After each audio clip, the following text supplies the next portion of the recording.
Señores presidentes, mandato cumplido, demás integrantes del panel y asistentes, quiero darles a todos la más calurosa bienvenida a nuestra Facultad de Derecho de la Universidad Católica, cuya cátedra de Ciencia Política, como todos los años, nos plantea temas de reflexión trascendente, invitando para ello calificados expositores. El título de la convocatoria de hoy es Los medios, la política y la democracia. Y a la vez que un título define el objeto de esta importante actividad. A mí personalmente me gustaría encuadrar esta reflexión en la más amplia cuestión de la calidad del Estado de Derecho. Para que la calidad del Estado de Derecho sea verdadera, se requiere primero que los medios actúen de modo enteramente libre, como dice la Constitución en el artículo 29. Y enteramente quiere decir con totalidad, sin partes, sin parcialidades, sin limitaciones como las que, por ejemplo, incluye el proyecto de ley de medios que el Senado tiene en este momento a estudio y que a través de 200 artículos es un catálogo de limitaciones a la libertad de los medios. Igualmente, la democracia, el otro término que se incorpora en el título convocante de esta reflexión, supone control. Cuando el control se recorta o se limita, surgen ámbitos de irresponsabilidad. Y esos ámbitos de irresponsabilidad siempre resultan agraviantes de derechos de los particulares, de derechos de los compatriotas de a pie. Cuando no se atiende a las necesidades individuales y colectivas del demos, que somos todos y cada uno, entonces se desmerece la calidad del Estado de Derecho. Porque el Estado de Derecho no es una categoría formal, no se identifica con la realización de un acto electoral cada X meses o años, sino que es una categoría sustancial y cargada de valores a realizar que suponen en primer lugar la centralidad de la persona humana en el sistema jurídico y como contrapartida un Estado servicial de la sociedad y servicial de cada uno de los integrantes. Por todo esto, solo nos cabe agradecer muy mucho a los dos presidentes mandato cumplido que nos acompañan, a los distinguidos periodistas que han aceptado compartir esta reflexión y a ustedes que generan el espacio para este intercambio. Señor rector, le voy a pedir que a partir de este momento usted asuma la presidencia de este panel y con eso dejamos en uso de la palabra al profesor Ignacio de Posadas, catedrático de Ciencia Política y promotor de esta actividad. Padre. Una introducción muy breve, más allá de adherir a los saludos y al agradecimiento que hizo el señor decano a los panelistas. Nada más que explicar un poquito la teleología de esto y un poco la mecánica. La cátedra de Ciencia Política siempre ha tenido claro que su objetivo no es pretender transformar a los estudiantes en politólogos. No es por eso que eligieron la carrera de Derecho.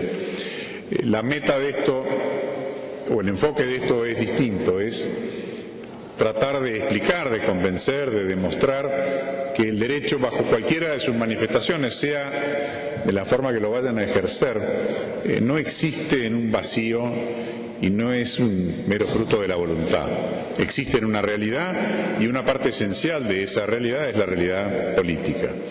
Sea que se vaya a crear derecho, a interpretar derecho, a aplicar derecho, todo ello tiene que ocurrir dentro de la realidad. O de lo contrario, los resultados pueden ser muy negativos. Y la segunda intención de esto es, y es la que está más próxima, si se quiere, al tema del seminario, es ante una realidad que viene ya de hace un tiempo, de desinformación, apatía, desinterés, rechazo, menosprecio, si se quiere, por la actividad política, tratar de comunicarle, sobre todo a los estudiantes, que no solo es una parte fundamental de la vida en sociedad, sino que hace a la esencia del funcionamiento de la democracia. Y que no es bueno para una democracia que no se reconozca, que no se conozca y que no se reconozca la actividad política. Esas son las metas de este seminario, enfocado sobre todo a ese problema contemporáneo, de un poco eso y a mí que de la vida política. Y vinculado a eso es, bueno, en esa realidad, ¿qué rol juegan los medios? ¿Y cómo es visto ese rol? Del lado de los medios y del lado de los dirigentes políticos. Los medios ayudan, entorpecen, informan, distraen, distorsionan, acercan, alejan.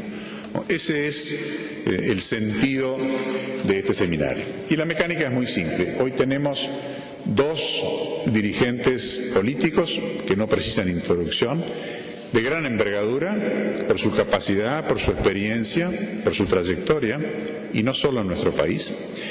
Y mañana vamos a tener 3 periodistas de gran envergadura en el Uruguay, con enfoques quizá distintos. Uno proveniente de la prensa escrita, Martín Aguirre, otro de la prensa oral, Emiliano Cotelo, y el último de la prensa televisiva de Castro, que son distintas entre sí. Y bueno, después haremos una mesa redonda, y tanto hoy, después de las exposiciones de los expresidentes, como mañana, por supuesto, las preguntas de todos ustedes son bienvenidas. Así que sin más, le ofrezco la palabra al doctor Lacalle. Gracias, doctor Posadas. Señor rector, estimado colega don Julio María Sanguinetti, profesor Tejero y Aguirre, Castro y Cotelo, 3 estrellas del periodismo nacional, y todos los demás amigos. Quiero destacar aquí la presencia de alguien que para mi vida política fue indispensable, como es el doctor Pablo García Pinto, secretario de la Presidencia, el que seguramente más costo pagó por aguantar al presidente de la República durante 5 años, y quiero agradecerle muy especialmente que aquí esté. Yo diría que lo primero que tenemos que analizar es la relación, o hacer una relación de la misión que pueden cumplir cada uno de los medios de comunicación en relación a el político, en relación a la actividad cívica. Y por supuesto empezamos con la prensa, que aunque después se usa genéricamente como abarcante de todos los demás, la prensa escrita, que es quizás una tautología decir eso, pero la prensa escrita, los periódicos, los diarios, los semanarios, como característica tienen una que es la casi total libertad frente al Estado. Es decir, no dependen de un permiso, no dependen de una adjudicación de ondas, y por tanto, frente al Estado puede surgir la cantidad que se quiera de periódicos, y en algunos países, como en la Argentina, el tema del papel se convierte en una palanca, a veces la única quizás que pueden tener en materia de amenaza o presión por parte del Estado. La publicidad del Estado es otra alimentación de la prensa escrita como de las otras, pero lo importante es que para mí es el medio más independiente, porque pueden hacer todos los días y en cada esquina un medio de comunicación. La característica fundamental es la permanencia del concepto. Mirá qué buena la columna de ayer, te la mando, te la transmito, y además aquello de que lo dicho, dicho está. si bien hoy día con las grabaciones se puede hacer lo mismo, pero cuando uno utiliza la palabra escrita tiene tiempo de corregirse, una vez que la soltó queda para siempre, para bien o para mal, pero esa fijeza del concepto ayuda mucho al pensamiento político. Porque leer una columna del doctor Sanguinetti y leer una columna de Ignacio Posadas, sabemos que estamos abrevando en el pensamiento de gente capaz, inteligente, que no escribe en vano, porque aunque parezca mentira, la palabra escrita uno lo ata mucho más. Y puede guardarse, coleccionarse. Recientemente se ha publicado la colección de artículos de Ignacio Posadas y realmente son de mucha utilidad hasta para los estudiantes y para los propios políticos. Lo que sí hoy día el doctor Mercader, Manino Mercader, me decía con mucha justeza, me decía, nunca más te vas a enterar de una noticia importante por los diarios. Porque ocurrió y lo dijo la televisión, ocurrió y lo dijo la radio, va sí a tener el relato más profundo y los comentarios, que es lo que nos va a llevar a una parte de lo que vamos a decir en el día de hoy. Es decir, me voy a enterar por la radio casi seguro, porque es quizás el medio más expandido, por la televisión que casi todos miramos de noche, y de mañana voy a leer el diario El País a ver qué más me dice del naufragio, si se ahogaron, si no se ahogaron, si era el capitán, si estaba la capitana joven, pero la noticia ya la tengo internalizada. Entonces, permanencia que permite su transmisión exacta y relativa independencia frente al Estado. Las radios, ya entramos en el concepto de usuarias de espacios que los concede el Estado, de ahí deriva toda una serie de temas. También la publicidad del Estado a veces, cuando abunda, tiene su influencia, sobre todo en las que son marginales. Yo recuerdo, le habrá pasado seguramente al doctor Sanguinetti, que alguna vez adjudicó una radio a alguien vinculado o conocido, y en la siguiente semana es, bueno, y ahora conseguíme los avisos. Es decir, hay una dependencia de los que son marginales en cuanto a su supervivencia de los avisos del Estado, que es una manera importante de ejercer cierta influencia. Para mí la radio es lo conceptual por esencia. Yo, a darme a elegir, discúlpenme, elegiría siempre radio para hablar. Hay tiempo de explicar y es un medio esencialmente conceptual. Nadie se fija de la corbata que tengo, como puede pasar en la televisión, o si estoy haciendo morisqueta, o si estoy más gordo o más flaco. Es esencialmente conceptual. La señora que está en su casa, las radios en los autos son una difusión tremenda, y los grandes programas periodísticos que tenemos también. Digamos que el Uruguay tiene un excelente nivel de programas de radio. Hay más tiempo, es al momento, es decir, lo que pasa, se interrumpe cualquier programa para decir que ha pasado tal cosa en Ucrania, y tiene esa dependencia en el origen. Y la televisión abierta, también adjudicación, también publicidad y la fuerza de la imagen. No hay duda que el golpe que da si uno sabe utilizar lo que nos da el canal del señor estimado amigo Castro, que es 1 minuto y medio para explicar la teoría de la relatividad, uno se aprende a explicarla. Y el que le toma los puntos a la televisión y sea capaz de mirar a la cámara cuando hay que mirar a la cámara, y en 1 minuto 15 contar la posición política que tiene, ese tiene una ventaja terrible, porque el que mira los ojos fija el pensamiento. Ahora requiere un entrenamiento en los noticieros, me refiero. Después están los programas periodísticos, que también esos permiten una cierta latitud en cuanto al tiempo, pero nunca es demasiado, porque el medio vive de eso, del cambio permanente. Y además es seguramente donde vamos a saber las noticias importantes, en radio o en televisión. Hay un aspecto que debemos señalar, que es la responsabilidad legal. Ustedes saben que en nuestro derecho está penalizado el desacato, es un delito que va a tener que desaparecer. Tiene que haber alguna manera de responder a las irresponsabilidades que se puedan generar desde los medios, estos 3 que hemos mencionado. Yo recuerdo que una vez en la Universidad de Columbia, totalmente despistado yo, pretendí explicarles la ley de duelos y el honor. Y no es que en Estados Unidos no tengan honor, es que no concebían lo que era el honor. Decía damages, es decir, dinero. Usted va a pedir daños y perjuicios, va a hacer una demanda al señor Castro, al señor Aguirre, al señor Cotelo, por tanto dinero, porque allí, claro, van derecho a lo civil y al dinero. Nadie se le ocurría que la reparación del daño, y lo de la ley de duelo, bueno, le parecía de Aaron Burr cuando mató a no sé quién, a los principios de la historia de Estados Unidos. El concepto del honor es muy difícil, y además yo creo que hoy día, si reinstauráramos ese tipo de reparaciones de honor, hay mucha gente que el concepto del honor no lo internaliza porque no lo tiene. Yo describí el honor, esto es anecdótico, como una vez me lo dijeron en España: es el regalo que me hago a mí mismo todas las mañanas, mi respeto por mí mismo. Pero en esta historia que parece tan banal y tan normal, aparecen las redes sociales. Y entonces ahí sí entramos en una terra incógnita, porque estamos ante la anarquía creativa, estamos ante la libertad absoluta. Ahí no hay permiso, no hay propaganda, no hay onda, no hay papel, no hay nada. Ahí es meterse y empezar a apretar teclas. Y no hay duda que es un tema al cual sugiero que el año que viene la cátedra le dé importancia, porque de a poco vamos entrando en esa selva, que es verdaderamente una selva, más allá del sentido figurado de la palabra, porque en ella no hay punición ni responsabilidad de especie alguna.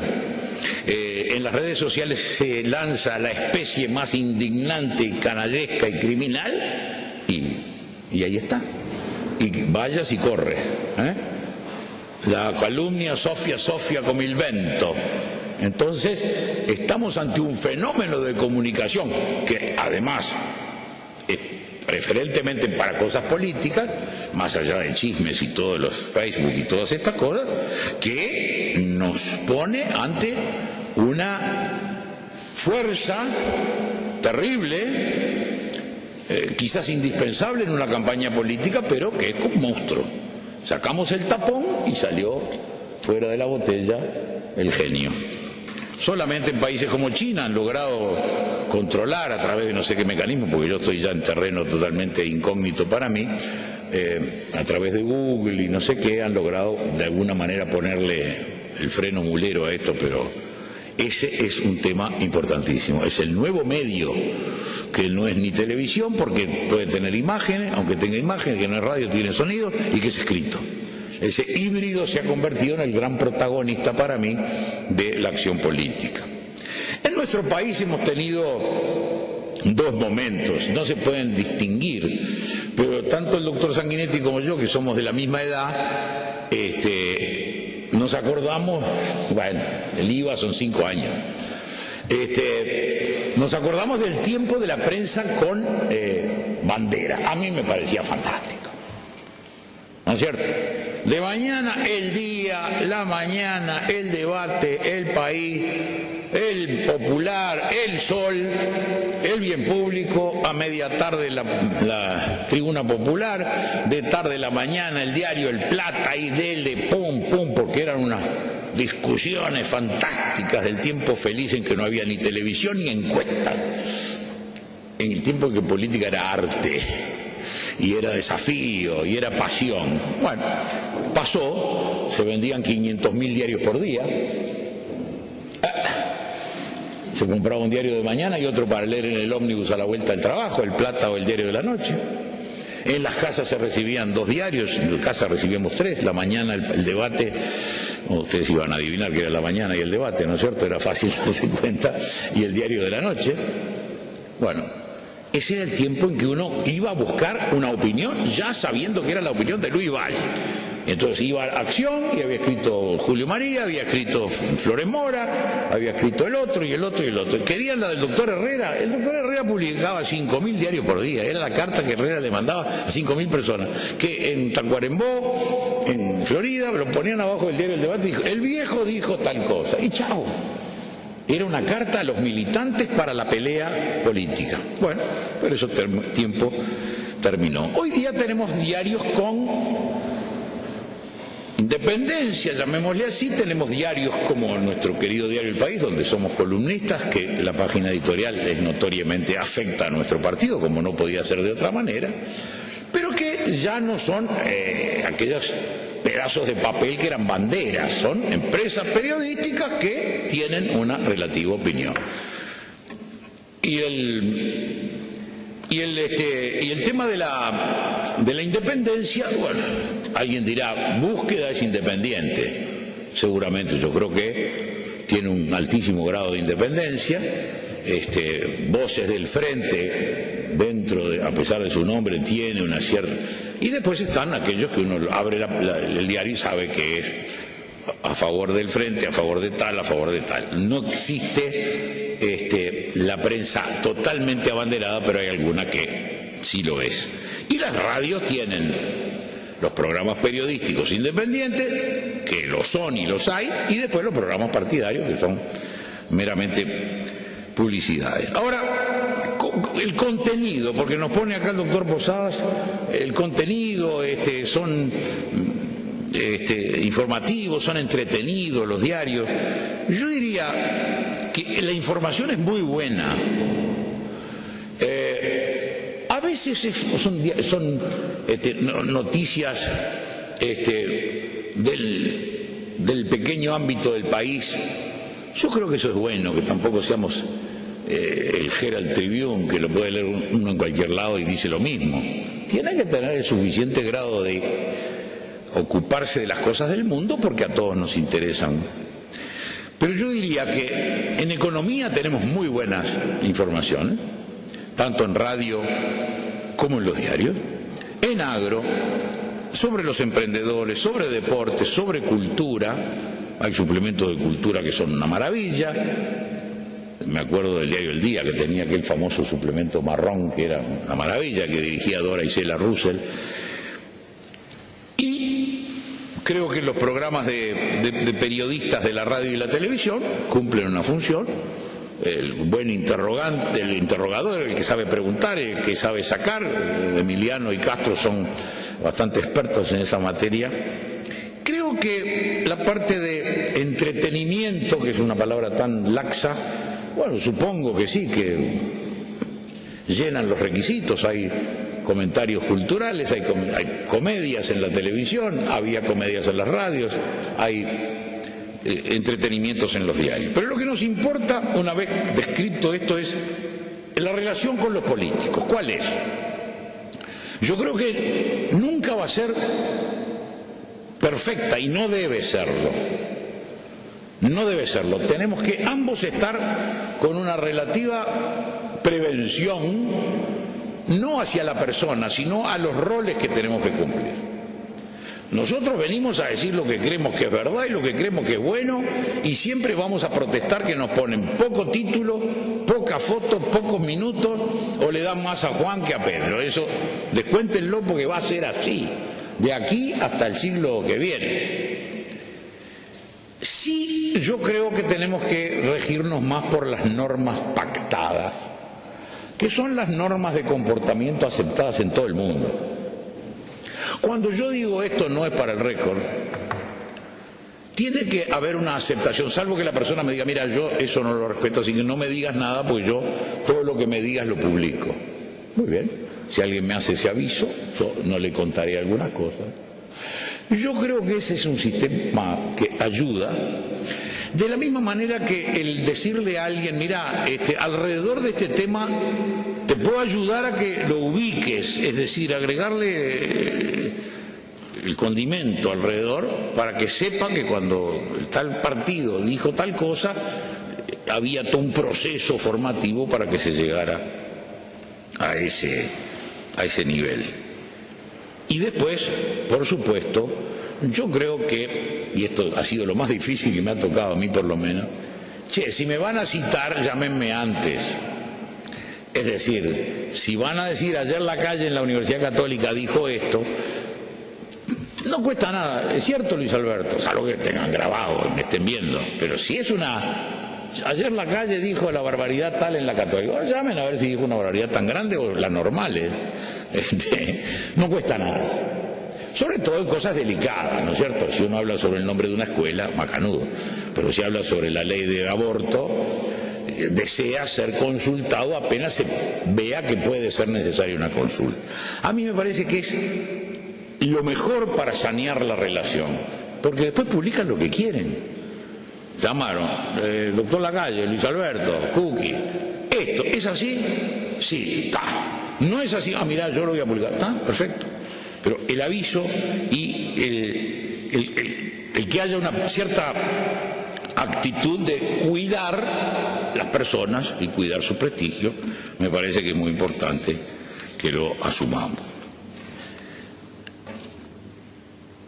La relación entonces entre los periodistas y los políticos no se me ocurre mayor cosa, salvo el tema de los debates, por ejemplo, pero hacen falta dos para bailar el tango.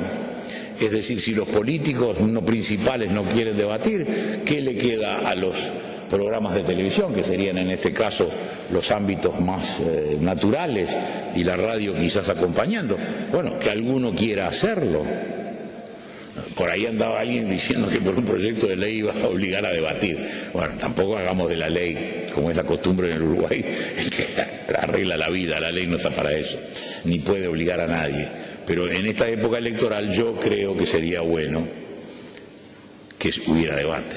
Es más, yo que soy bastante ingenuo a pesar de la edad que tengo y el kilometraje, el año pasado presenté un proyecto de ley diciendo que una vez que se conozca el resultado de la elección interna, los candidatos tienen 10 días para presentarse ante la Corte Electoral con 5.000 o 6.000 o 7.000, no sé cuántos caracteres, que ahora no me doy cuenta bien cómo se mide, pero bien cortito, decir yo quiero ser presidente por esto.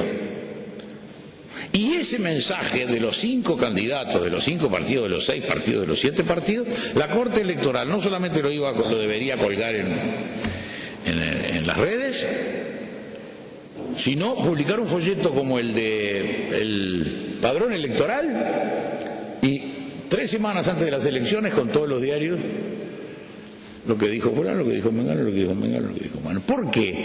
Bueno, yo creo todavía en el contrato electoral, yo creo en el compromiso, que alguien me tiene que decir yo voy a hacer esto, porque por lo menos cuando yo lo asumí y lo dije, me traté de regir por eso. Y el doctor Sanguinetti sabe que muchas veces discutimos sobre esos temas, pero yo me consideraba que había dicho esto va a ser mi plan. Bueno, no se ha votado esa ley, es una lástima porque eso daría lugar a los debates, ¿no? Yo comparo el de fulano con el de Mengano, de ahí deriva naturalmente un debate. Yo creo que el tema con el dinero debe ser muy antiguo, pero se ha vuelto una verdadera una gabela, un castigo sobre el político, el tema del dinero. El tema de la publicidad, ustedes no saben lo que van a costar estas elecciones internas. Es realmente de locos. En otro acto de ingenuidad, hace un año propuse eliminar la publicidad de televisión y radio en las internas, haciendo la diferencia entre las internas y las nacionales. Una es obligatoria, la otra no. Una es tema interno de los partidos, entonces es relativamente más fácil, van a votar 1 millón de personas, 1.200.000. Además, ¿cómo hacíamos antes para hacer elecciones si no había televisión? En un país de 3,5 millones y 2,5 millones de votantes, los conocemos por nombre y apellido. No quiso ninguno de los partidos, ni incluido el mío, incluido mi sector, votar eso que para mí era liberarnos de un primer desembolso que es tremendo. Lo que hacíamos es sustituíamos eso, mejor dicho, la prohibición se atenuaba con el uso de las radios del Estado y el canal del Estado. En tiempos como va a ser Andeu, ahora que vieron va a dar tiempo, que me parece muy bien. Bueno, pero eso es única propaganda en las internas. Y la otra en la esquina. Como decía el doctor Herrera, súbase al cajón de querosén. Yo me di cuenta de eso cuando me contaron que el querosén venía en unas latas muy buenas, de no sé cuántos galones adentro de unas cajas de madera, y se usaban como estrado en las esquinas. Bueno, Suba hacia el cajón de querosén, decía Herrera, quiere ser diputado, suba al cajón de querosén y consiga los votos.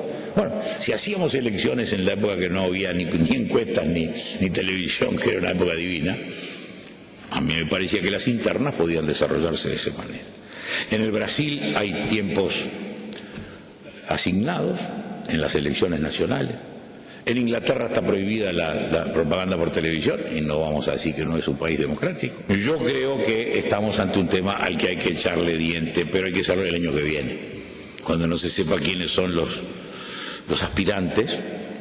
Creo que el subsidio que ahora por suerte los partidos recibimos también durante los periodos de gobierno, ya no es solamente el subsidio a los votos, la compensación por votos, sino que es permanente, cosa que siempre abogamos porque es más necesario el partido en el entremedio, manteniendo su cuestión de jóvenes y cultural y conferencias y formación, que en el momento electoral. Bueno, ahora estamos en esa situación y yo creo que es una decisión muy bienvenida.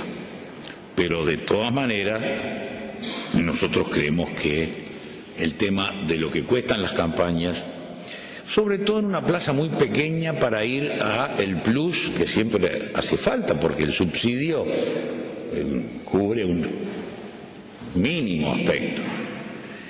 Y las campañas financieras en Uruguay apelan a las mismas personas y a las mismas empresas. Y es una vez para las internas y otra para las de octubre y después las municipales. A mí me parece que ese es un tema muy importante, pero ir directamente a soluciones sustitutivas. Yo creo en la limitación del aviso que lo coloca al político como un detergente. Porque entre Mr. Músculo y el candidato Luis Alberto a la calle Herrera, y bueno, la musiquita cambia, pero siempre aparecen niños con túnicas, palomas, puertos y tractores. Y un cantito más o menos bueno, que los ha habido y muy agradable, y ahí va el candidato. No, eso no es propaganda electoral para mí. Pero también cuidado con pretender regular todo por ley. O sea, ahí tenemos que estar en un equilibrio en el cual creo que nosotros, los que ya estamos fuera de la carrera, podemos dar una opinión mucho menos atada que la que pueden dar los que están ahora. Pero yo creo que no podemos seguir con este sistema de financiamiento de las elecciones a través de los pedidos de donaciones. O el Estado asume un costo mayor, que no estaría mal frente a un Estado que tiene un presupuesto de 10.000 millones de dólares. El hecho de que la gente vote sabiendo y a sabiendas no es poca cosa en materia de inversión, es una buena inversión. O regular de otras maneras. El tema de la relación, entonces, estimado profesor Posadas, para mí llega hasta ahí. Ahora tenemos, como mencionó muy bien el doctor Del Piazzo, la ley de medios, que es todo un tema, pero creo que pasada la ley se va a aprobar, porque estamos ante una mayoría que está establecida de antemano. Pasado ese trago, yo creo que el año que viene vamos a tener que analizar cómo se financian las elecciones en el Uruguay. Un país demasiado chico para que sean las cifras que realmente son, por lo menos a uno que no está acostumbrado, cuando ve los ceros impresiona. Y me parece que es una lástima, porque yo no he visto determinismos a través de quién dio o quién no dio, pero va a llegar un momento en que, claro, alguien puede decir, no te pago la mitad de la campaña. No quiere decir eso que haya una atadura, pero tampoco es bueno, porque en definitiva ni siquiera los medios se van a ver perjudicados, porque el cuento de que van a perder clientes, no, dan de baja los jabones, los detergentes, FUCAC y las tarjetas de crédito y meten a Partido Nacional, Partido Colorado, Frente Amplio, porque los minutos son los mismos, entonces nadie pierde, al contrario, tener clientes en los partidos políticos no creo que sea muy bueno, porque somos siempre después difíciles para la hora de cumplir. Así que ya me fui medio lejos, estas son las reflexiones que a mí se me ocurren y mañana discutiremos y muchas gracias.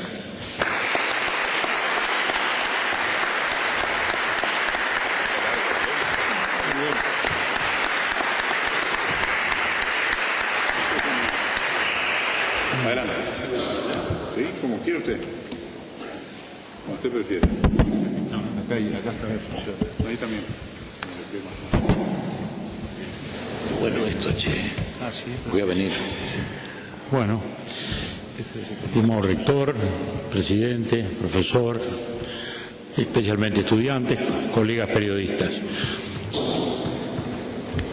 El doctor Del Piazzo encuadró el tema dentro de lo que es el estudio de los medios en la Facultad de Derecho, dentro del espectro amplio de las libertades que tenemos que garantizar. Partimos de esa base, del cuadro de una democracia en la cual la libertad de los medios de difusión es fundamental. Jefferson decía, antes de ser presidente, la libertad de prensa es la garantía de todos los demás derechos. Después que fue presidente dijo, la libertad de prensa es un mal necesario, porque no tenemos más remedio que aceptarla, porque en cuanto la limitemos vamos a terminar negándola. Bueno, ya había ejercido el poder, y no solo el periodismo, como lo había hecho con tanto brillo antes de ser presidente de la República. Creo que también el presidente Lacalle ha ubicado muy bien lo que es el fenómeno de los medios, su relación con la política y en nuestra realidad. Yo, para ser complementario, tomaría otro camino, y es el de ver el impacto que la revolución tecnológica que estamos viviendo tiene sobre los medios y sobre la democracia. Está claro que hoy no estamos viviendo la sociedad en la cual nosotros nos formamos, en la cual ni siquiera se formaron nuestros hijos, sino que ya estamos en una sociedad distinta. Sociedad del conocimiento que ha transformado el concepto de propiedad, porque hoy la propiedad intelectual vale tanto más que la propiedad material. Sociedad de la comunicación, que permite esa información instantánea de la cual aquí recién se hablaba, y de la sociedad del consumo, de la cual tanto se habla y que tiene tantas vertientes para mirarlas. Por un lado, sociedad del consumo que ha democratizado el acceso del hombre común y del ciudadano común a muchas cosas antes reducidas a la élite, y que van no solo en los instrumentos del bienestar, sino también en los instrumentos de la cultura. ¿Cuánta gente escuchó a Mozart en vida? Una vez intenté hacer un cálculo y no llegué a más de 5.000 personas, ¿no? Y hoy el mundo entero lo puede disfrutar sobre otras dimensiones. Estamos en otra sociedad. La sociedad ha cambiado, la estructura de la familia ha cambiado, la estructura de la economía también. Estamos en una sociedad distinta. Todos aquellos grandes predicadores que tuvimos en el siglo XX han ido cayendo uno tras otro. Desde los del fascismo hasta los del romanticismo, hasta los de los nacionalismos económicos o intervencionismos. Uno los barrió la sociedad, la economía de mercado, como a los marxistas, a otros los barrió la libertad como a los fascistas, y así sucesivamente. Algunos gurúes, sin embargo, quedan de los del siglo XX, como McLuhan. McLuhan fue un gran, no sé si psiquiatra, literato, o en todo caso el que inauguró el pensamiento sobre los medios. Canadiense, nació en el 11 y murió en el 80, o sea que no alcanzó, digamos, a conocer la eclosión, no conoció el fenómeno Internet. Sin embargo, sus célebres trabajos nos pusieron el acento sobre lo que hoy vivimos. El famoso libro de él, o primero ensayo, más tarde el libro, el medio es el mensaje. Bueno, fue una revolución que nos aproximó a algo que recién en los últimos 40, 50 años empezamos a entender, que era el valor del medio per se, más allá de lo que significaba su contenido. El doctor Lacalle recién lo insinuaba cuando hablaba del valor de la palabra escrita y el valor de la palabra hablada, sí, son muy distintos. Verba volant, scripta manent, decían los latinos, ¿no? Lo que está escrito queda, las palabras vuelan. Sí, pero luego vino la imagen. Entonces ya no hablamos ni de escritura ni de... comenzó la imagen. Y después de la imagen comenzaron otros elementos que pasaron a ser no solo herramientas, sino modificar nuestro propio concepto, que es una de las cosas que yo confieso que cuando el último aniversario de McLuhan me puse a leer a McLuhan me costó un trabajo enorme, sobre todo por la parte neurológica que había estudiado, y cómo el medio pasaba a ser parte que nos transformaba a nosotros mismos, no ya herramienta, sino categoría del pensamiento.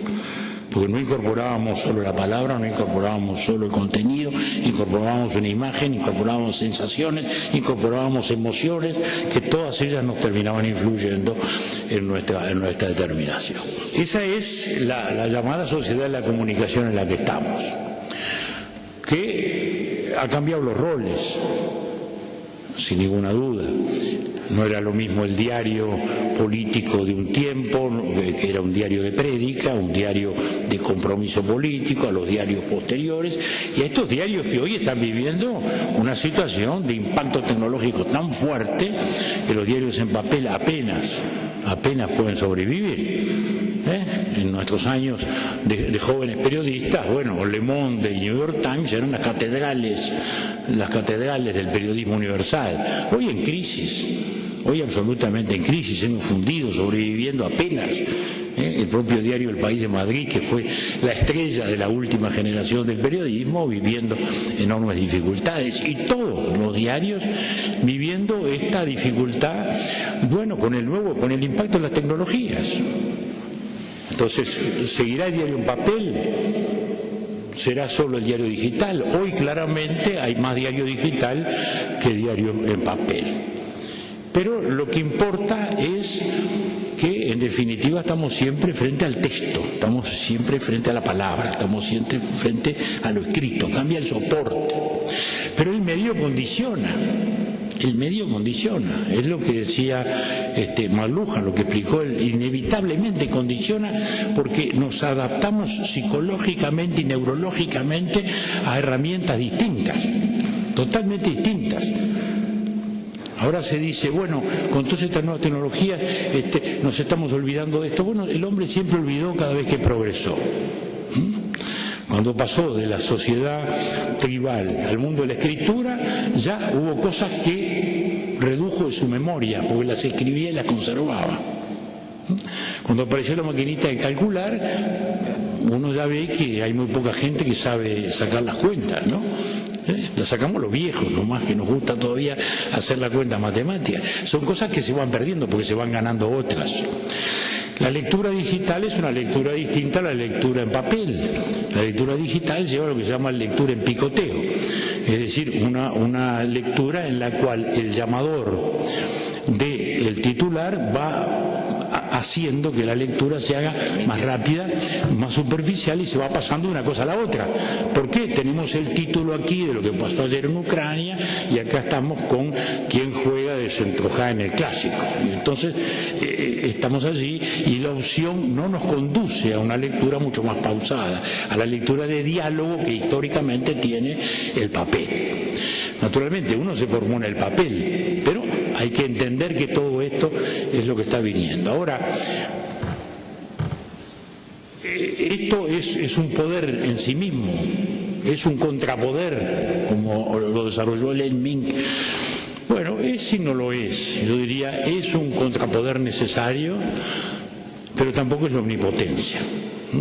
El síndrome de Watergate hizo que muchos periodistas de nuestra última generación se sintieran la omnipotencia de creer que podían tirar abajo gobiernos. Y después que tiraron a Nixon creyeron que también podían tirar a Clinton. No eran las situaciones iguales, pero a Clinton, a quien lo sometieron a toda clase de campañas, bueno, ya no pudieron. Es decir, el medio no es omnipotente, pero es muy importante. Es muy importante y es muy significativo, y esto está viviendo una revolución que no ha terminado. Como bien se decía acá, los roles cambiaron. El debate antes era en el Parlamento y en el diario. Esto cambió. completamente. Cuando yo entré a la Cámara en la elección del 62, entré en el 63, el cronista parlamentario era un personaje fantástico. ¿No? Eran grandes personajes que escribían la crónica, hacían un recuadrito con la anécdota del día, tal. Bueno, ahora sabemos que ese personaje no existe más, porque no hay más crónica parlamentaria. Es decir, eso nos va llevando ya al otro tema, que es el impacto de todo esto en nuestra democracia, o en el ejercicio de la democracia moderna, ¿no? ¿Verdad? Entonces, cambiaron los roles, ya el debate no está más allí. Desde el día en que valió más un minuto en la tele que una hora en el Parlamento, está claro cómo se cambiaron las situaciones. Sin embargo, cada uno fue cumpliendo su rol, porque los diarios siguen siendo esenciales en la formación de la agenda, ¿no? Siguen siendo esenciales en la instalación de los grandes temas para que luego los otros medios los desarrollen con otras especificidades. La radio, con el espacio para el debate y para el diálogo, que es una modalidad distinta, o la televisión con esa imagen fugaz, ese minuto en el cual hay que pasar el mensaje y que es tan difícil de que a veces los actores nos adaptemos. Pero la democracia impone eso, hay que irse adaptando, no podemos rechazar los medios. Cuando yo entré al diario Acción a trabajar con 17 años, bueno, mi director, que era don Luis Valleverri, que era un periodista de toda su vida que había nacido dentro del día, no se había adaptado a la máquina de escribir, escribía a mano y yo le pasaba los artículos. Bueno, nosotros éramos los campeones de la Academia Pilman, de las 120 palabras por minuto. Después, cuando vino ya la electrónica, fue distinto, que era una mala máquina, pasó rápido. Pero luego vino la computadora, hubo que adaptarse. Y lo mismo nos pasó con el taller. Yo nací con un diario en caliente, íbamos abajo, la luz, la tituladora, eso terminó cuando vino el offset y todo lo demás. Entonces, esos son cambios que se van produciendo y que van impactando y que han ido cambiando los roles. La radio hace 30 años se dijo que estaba muerta cuando nació la tele, y sin embargo la radio luego renació en el mundo entero. Hace 10 años Juan Pablo II hablaba del peligro de la televisión y hablaba de que era la niñera electrónica, ¿no? El gran Popper, ¿no? El gran teórico de la libertad, decía que había que regular por ley la televisión y que había que modificar el contenido, ¿no? Porque los niños estaban en la tele, ahora estamos los viejos en la tele, los chicos están en la computadora, no están más, ya no están más en la tele, ¿verdad? Es decir, hay una velocidad de cambio tecnológico de una revolución que no terminó, que también es un drama para los medios, porque a veces se les mira de afuera como los grandes poderes y están batallando todos por su sobrevivencia. Porque a su vez los medios tienen una situación distinta a la que la mayoría de las empresas. Su cliente directo no es el que paga la mercadería que vende, porque vive de un avisador o vive de otro que no es el destinatario, no es el comprador del producto, digamos. Es una empresa en consecuencia absolutamente diferente. ¿Cómo impacta esto entonces en la sociedad moderna? Impacta muy fundamentalmente en el concepto de representación. Nosotros vivimos una democracia representativa. Se supone que la representación la tienen el Parlamento y los partidos. Todos sabemos que en los hechos sociológicos no es así, porque lentamente los medios inevitablemente crearon un fenómeno, un monstruo sin cabeza que se llama la opinión pública. ¿Y qué es la opinión pública? Bueno, es un monstruo sin cabeza que no sabemos dónde está. Somos todos y ninguno. ¿Y cómo se expresa? Bueno, se expresa a través de encuestas, se expresa a través del periodista, que normalmente no pregunta en nombre de sí mismo, sino de una opinión pública que recoge y que trata de interpretar para cuestionar al entrevistado en nombre de ese monstruo sin cabeza que no se sabe bien dónde está y que responde a tendencias diversas, a modas distintas, a influencias a veces extranjeras que llegan por los mil conductos que hoy están. O sea, el concepto de representación, que es el núcleo esencial de la democracia, tal cual lo conocemos, hoy sin ninguna duda está golpeado. por los medios tecnológicos, como está golpeado también por los corporativismos. O sea, la famosa democracia participativa que se ofrece como alternativa a la representación es esto, es la supresión del vínculo del ciudadano con el poder a través de estamentos intermedios corporativos, que estuvieron muy de moda en el fascismo, después se estuvieron muy de moda en el marxismo, pero que hoy todavía nos siguen comprometiendo la democracia a través de los llamados populismos. Es decir, que estamos viviendo un impacto fuerte sobre la democracia y estamos viviendo un impacto fuerte que los propios medios, todos ellos, están viviendo para sobrevivir, teniendo que adaptarse a nuevas tecnologías, teniendo que adaptarse a nuevas modalidades de comportamiento, teniendo que adaptarse hasta nuevas estéticas, a manejos de tiempo distintos, porque todos nos han ido cambiando el tiempo. La televisión le cambió el tiempo al cine, por ejemplo. Cuando uno mira la Dolce Vita, bueno, sí, que fue una maravilla de nuestra generación. Sí, uno ve las 2 o 3 grandes escenas de Fellini, fantásticas, ¿no? La primera, el helicóptero con Cristo por arriba de los techos de Roma, bueno, ya está, ¿no? Ya uno quedó instalado. Pero luego a partir empiezan a hablar y hablar y hablar y no terminan nunca, digamos, de hablar. Yo lo he visto hace poco porque quería compararlo. Uno ve en cambio ahora La Grande Bellezza, que acaba de ser premiada en el Oscar, y es otro tiempo, es lo mismo, es el mismo tema. La sociedad decadente, la sociedad vacía, el vacío de los mundillos intelectuales, de la moda, de la superficialidad, de la frivolidad en los medios sociales, pero es otro tiempo. ¿No? Ya no se resiste a aquello, el tiempo nos cambió y eso nos ha cambiado a todos. Antes en estos beneméritos clubes que uno añora, sí, llegábamos, bueno, ya viene el doctor y hablaba 1 hora seguida y todo el mundo encantado y nadie se iba. Ahora el que hable más de 20 minutos está perdido, ¿no? Porque la gente ya no le acepta ese medio. Es decir, todo esto nos ha cambiado a todos los tiempos y nos está cambiando y nos va a seguir cambiando. Ahora tenemos el impacto sobre las democracias también, o sobre los sistemas políticos, de las redes sociales, que han demostrado una formidable capacidad destructiva, pero que hasta ahora no han demostrado ninguna capacidad constructiva. Compiten incluso con los medios formales en la velocidad de la noticia, de la cual hablaba recién el doctor Lacalle. Sí, el diario ya no es, hace muchos años, el diario no es el que da la noticia. El diario es el que la explica, el que la contextualiza, el que informa lo que quiere decir esa noticia en el conjunto. Eso es otra cosa, sí, de acuerdo, pero hoy los diarios digitales, la radio, la televisión son las que ofrecen la inmediatez, pero las redes compiten en eso, con una fantástica irresponsabilidad, yo diría arresponsabilidad. Porque allí no hay redactor responsable, allí es cualquiera que se cuelga y dice que murió o que robó el otro y ahí queda flotando y no hay responsabilidad de ningún tipo, lo cual no deja de ser un fenómeno. Por eso de ahí esa capacidad destructiva fantástica.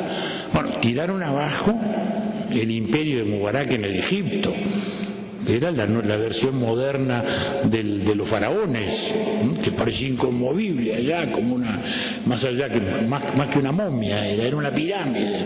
Bueno, y un día se cayó con toda una convocatoria fantástica de gente.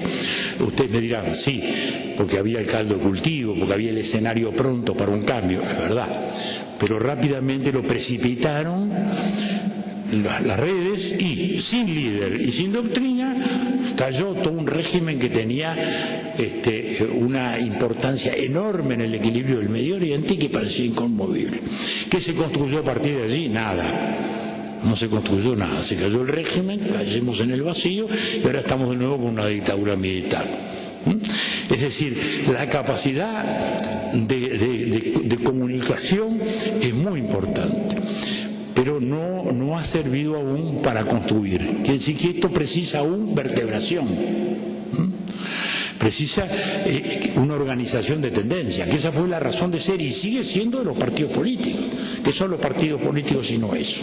Tratar de que la democracia no es una multitud de a uno, sino que es una construcción en virtud de la cual se va generando unas corrientes de opinión que se vayan canalizando por afinidades, por tendencias, por ideas para el ejercicio del poder y su disputa, ¿no?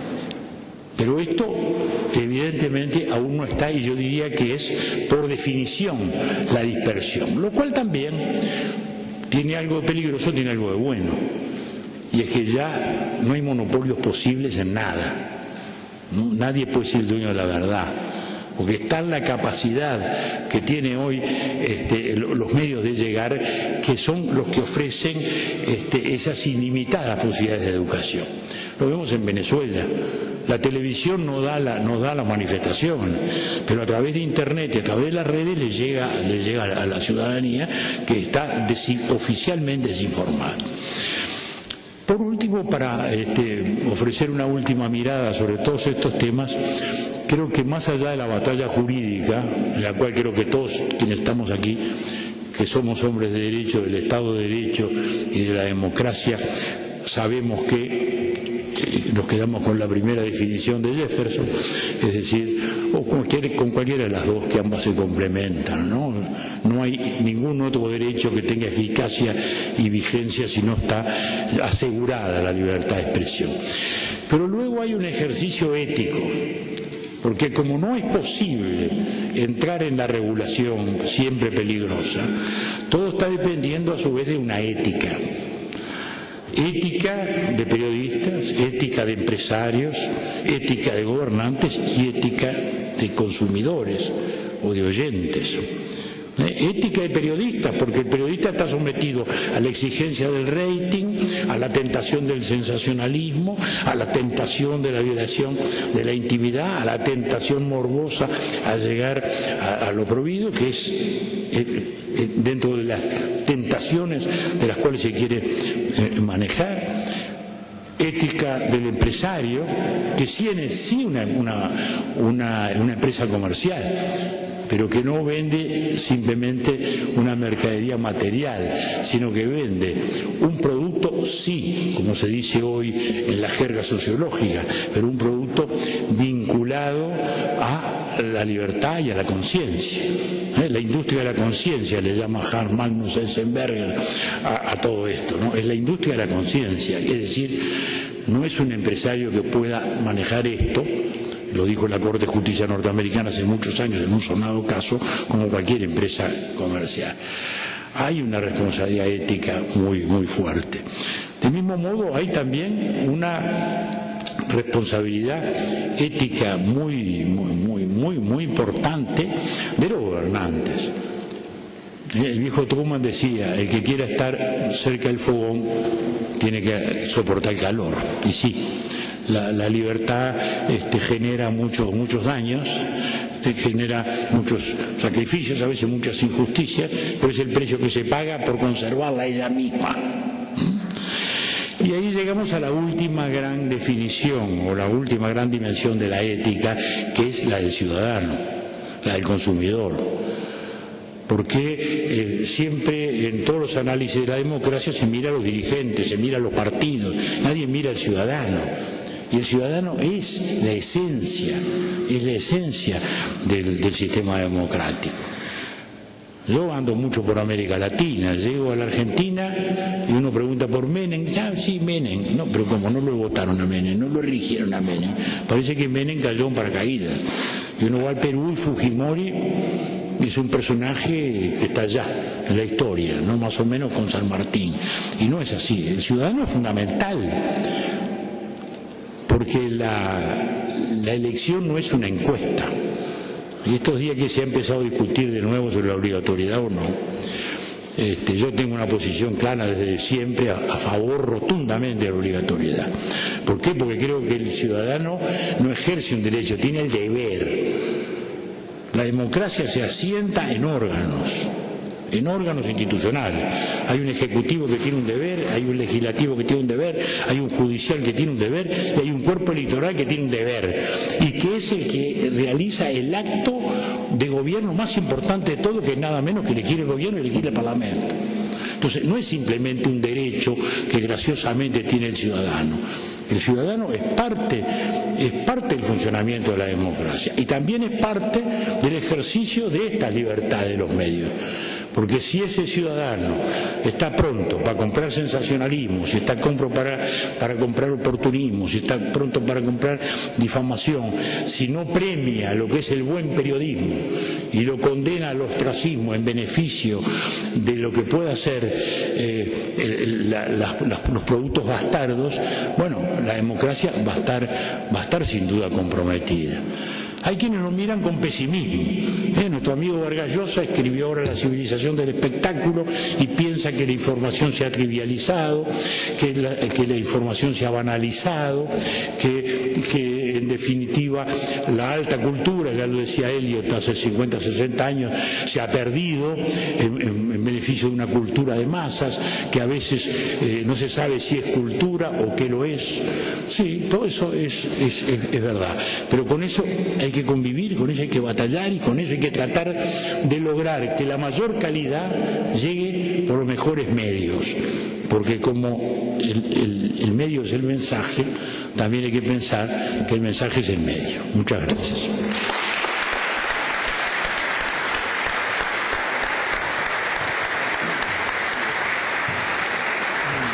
Muchas cosas para pensar. Mañana vamos a tener el debate, pero hay todavía tiempo para algunas preguntas. No para los periodistas. Los periodistas están amordazados hoy, les toca mañana, pero sí para los expresidentes. No sé si tienen unas preguntas. Largo yo una o dos para que vayan entrando en calor. Hace unos cuantos años, estando el doctor Lacalle en visita oficial en el Reino Unido, a mí me tocó estar con él, y después de una recepción, como a veces sucede, queda la rueda con los periodistas. Y nosotros estábamos viviendo una experiencia que, como uno está en el gobierno, cree que es única, de que lo que nosotros hacíamos y decíamos, después cuando agarrábamos el día siguiente el diario, escuchábamos la radio en la televisión, se veía distinto. Cosa que uno va aprendiendo con el tiempo, que le pasa a todos los gobiernos. Entonces, ahí, medio calzón quitado a los periodistas que están, dicen, pero usted, dice, no es un problema nuestro, ustedes transmiten mal. Es una respuesta estándar del comunicador a la postura estándar del político, que se enoja porque no ve reflejado en los medios eso que le dice. A lo cual yo le decía, pero si tú sabes que yo transmito mal, transmití bien, porque si sabes lo que está mal, por oposición sabes lo que está bien, ¿por qué no transmitís lo que está bien? No, pero no ocurría. Mi pregunta es, que eso lo deben haber experimentado ustedes, si no hay ahí un fenómeno que va mucho más allá de si el medio es el mensaje, sino que hay, no hay un canal neutro entre el emisor de la noticia o del hecho y el transmisor, que va más allá de la distorsión, no es la palabra que pueda producir el medio, porque es televisión o porque es radio, porque no sé si es algo sobre lo cual ustedes quisieran comentar. François Furet, que es un gran historiador francés, historiador de la Revolución Francesa y de la Revolución rusa, escribió en uno de sus trabajos, dice: el historiador es un gran intermediario entre tiempos distintos. Y él decía, el periodista es un gran intermediario que debe distinguir entre el ruido del momento y el viento de la historia. Esa es siempre el agonismo del periodista, cómo desprende la anécdota de lo que representa una noticia más trascendente. Los que están acá son todos periodistas de opinión, entonces esto lo viven. El otro periodista, el que está en la fragua de la noticia, el que anda de mobilero en la calle, lo que está buscando es la curiosidad, lo que está buscando es y ahí viene un juego doble. Por un lado, yo creo que a la política le ha hecho mucho daño el teatro, el cine, la televisión, en un cuestionamiento ácido a la vida política, ¿no? Uno mira House of Cards, por ejemplo, serial de moda, y dice, bueno, este es el espectáculo universal del cinismo, digamos, ¿no? Bueno, sí, la política tiene algo de eso, tiene algo de todas esas cosas.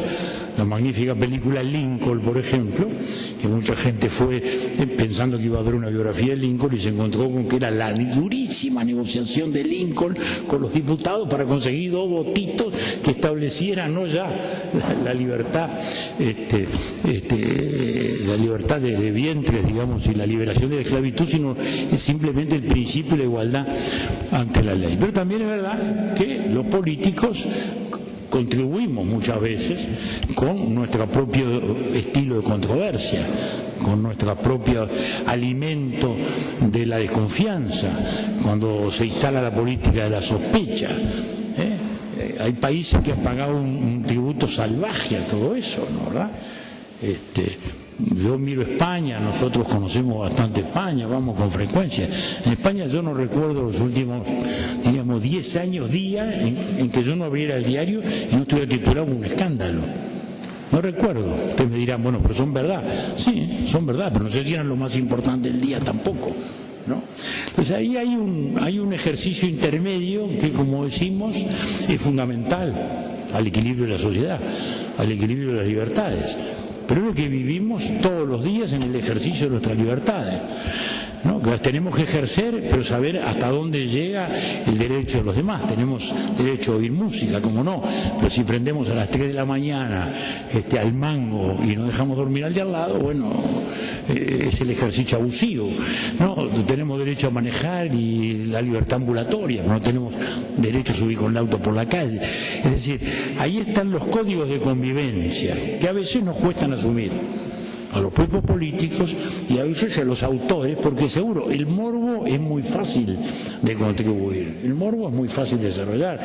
La explotación de los sentimientos bajos siempre ha sido mucho más publicitable que la explotación de los sentimientos bondadosos. Desgraciadamente es así. El ratón Mickey, que era buenísimo, parecía un bobón. El Pato Donald, que era un enojado, un egocéntrico, un cuestionador, era el gran príncipe de los cómics de los años 40 y 50, porque era el enojado, el que criticaba, que no le gustaba nada. Entonces, yo creo que con eso hay que convivir. Y ese es el equilibrio ético entre todos los actores que yo hablaba aquí hace un rato, dentro de un cuadro de libertades. ¿Hay respuesta única? Nunca hay, y yo creo que nunca la va a haber. Y además van a ir cambiando también en función de los poderes, ¿no? De los medios, de la influencia de los medios, ¿no? No es lo mismo el editorial que escribíamos antes y que se contestaba con otro editorial al día siguiente y que en el fondo era un fenómeno de élite que no circulaba más allá de muy pocas personas, ¿no?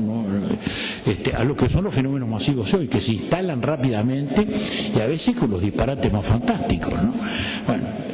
Bueno, pero eso yo creo que es el precio que pagamos por la libertad, que hay que pagarlo con gusto, pero al cual hay que servir todos los días tratando de hacer buen periodismo y buena política y buena ciudadanía sobre todo. Yo creo que aquello de que la noticia es que el hombre mordió al perro y no que el perro mordió al hombre es verdad.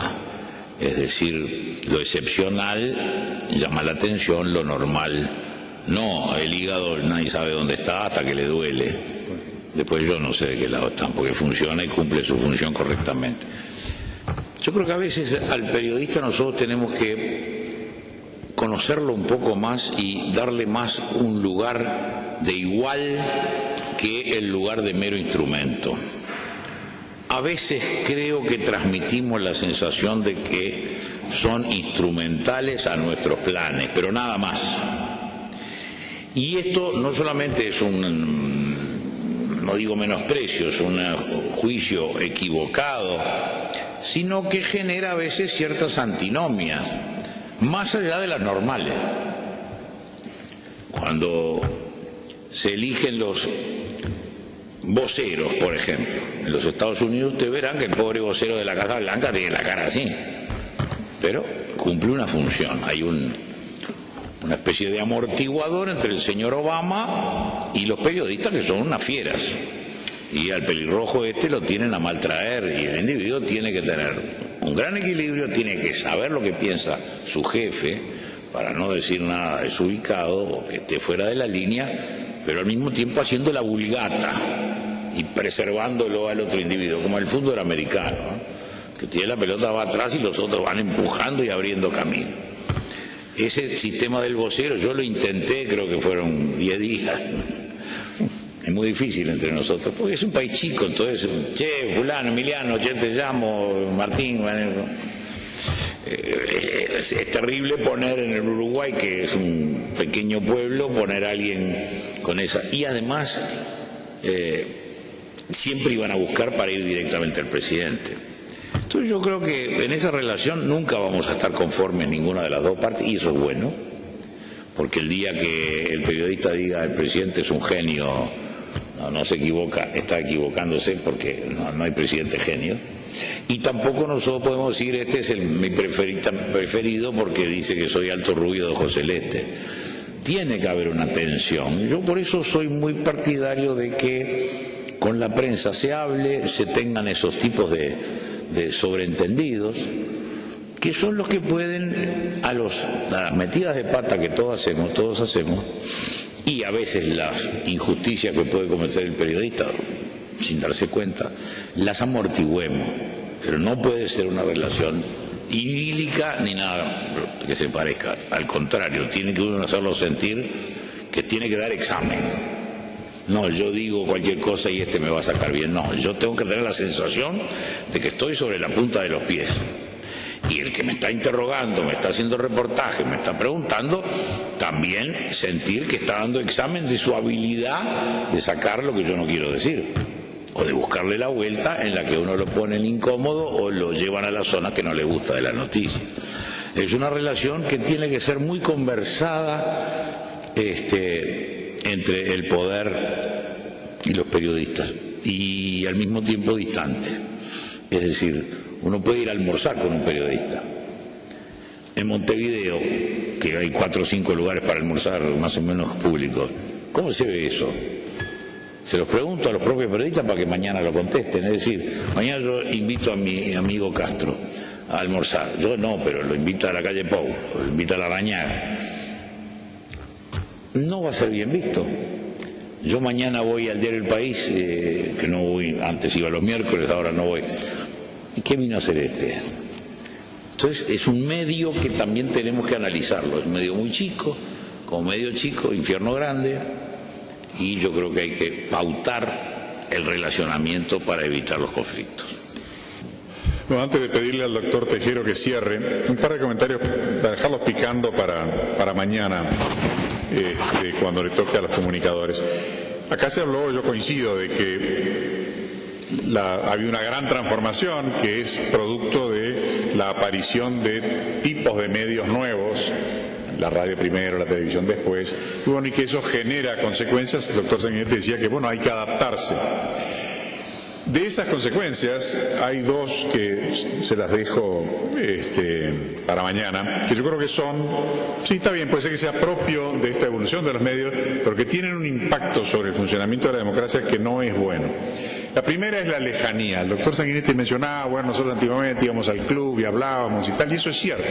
Y la gente tenía un contacto con el candidato, sabía quién era, hablaba con él, conocía sus opiniones y demás.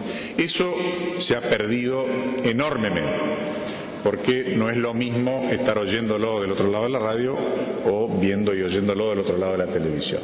Es decir, que en el juego de los medios de comunicación, en el funcionamiento de la democracia, hay un efecto de lejanía que me parece a mí que no es bueno. Se lo dejo picando. El segundo, que no es achacable a los medios, pero que es un fenómeno que se está dando, y no solo en el Uruguay, es que la evolución, la oferta, el crecimiento de la oferta digamos, de noticias, de información, de lo que sea, a través de los medios, lo que está provocando es una reducción del esfuerzo del ciudadano por informarse. Es decir, alienta, fomenta, favorece la pasividad del ciudadano, que entonces lo que hace es llegar al umbral de la mínima información para votar. Y no hay más esfuerzo. Yo me siento en casa y bueno, más o menos veo, ya está cumplido y voy y voto. Y yo creo que es un fenómeno negativo. Y el otro, que no es una consecuencia necesaria de los medios, sino yo creo, por opinión, que es una distorsión que está ocurriendo, no en la prensa escrita, sí en las en algunas radios y en algunos informativos, es el comunicador que mezcla, quizás sin darse cuenta, la noticia con el comentario y con la opinión. Es decir, que en el transcurso del informativo, sea de radio, sea de televisión, va comentando. Fulano dijo tal cosa, pues disparate, como se me qué. Y eso yo creo que es sumamente pernicioso. Una de las cosas buenas que tenían, si se quiere, o tendrán, o tienen los diarios, es que está clarito lo que es opinión de lo que es noticia. En cambio, en lo otro hay un entrevero de los tantos que es, a mi juicio, riesgoso y negativo, ¿no? Tomás, no sé si tú quieres cerrar.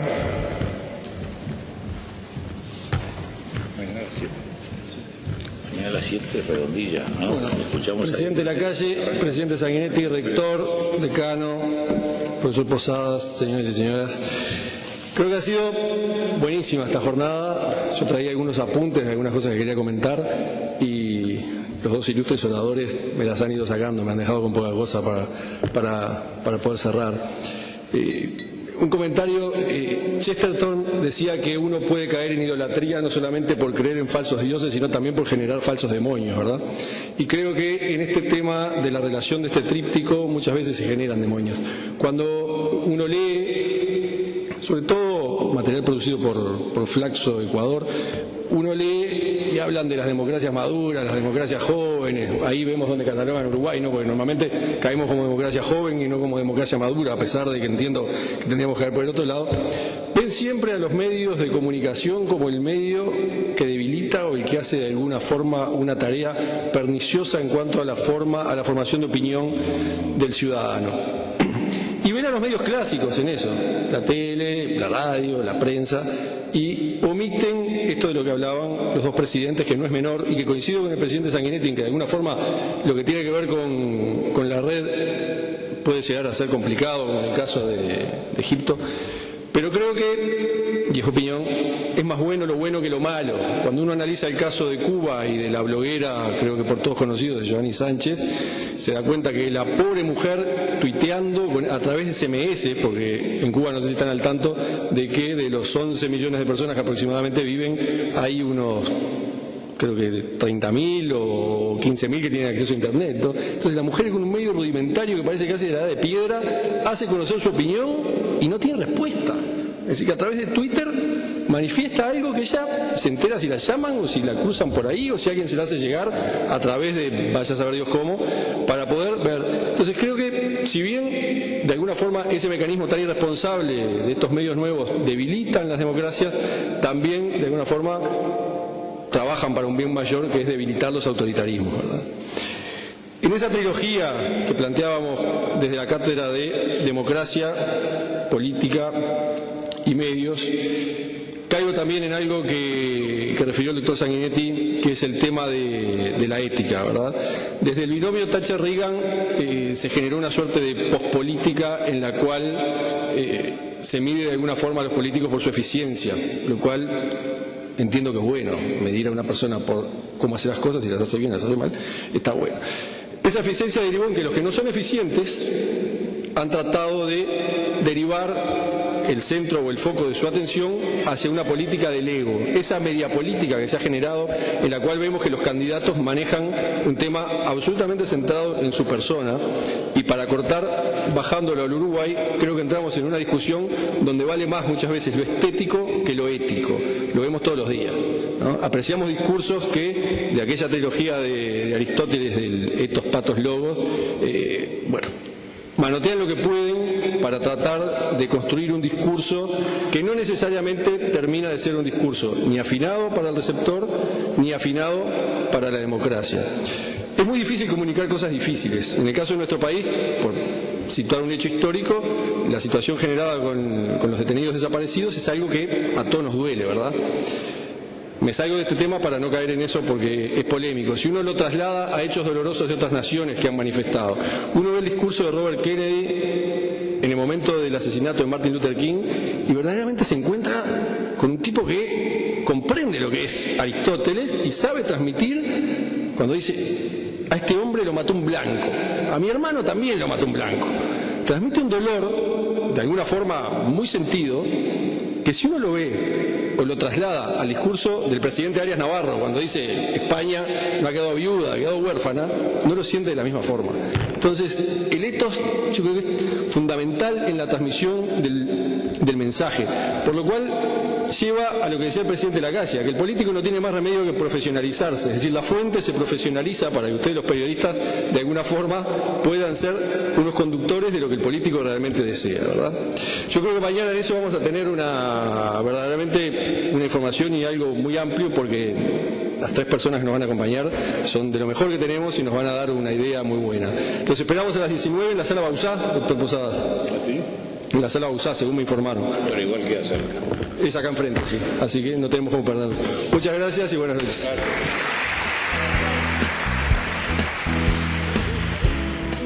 Asuntos públicos. Para conocer mejor, para saber más.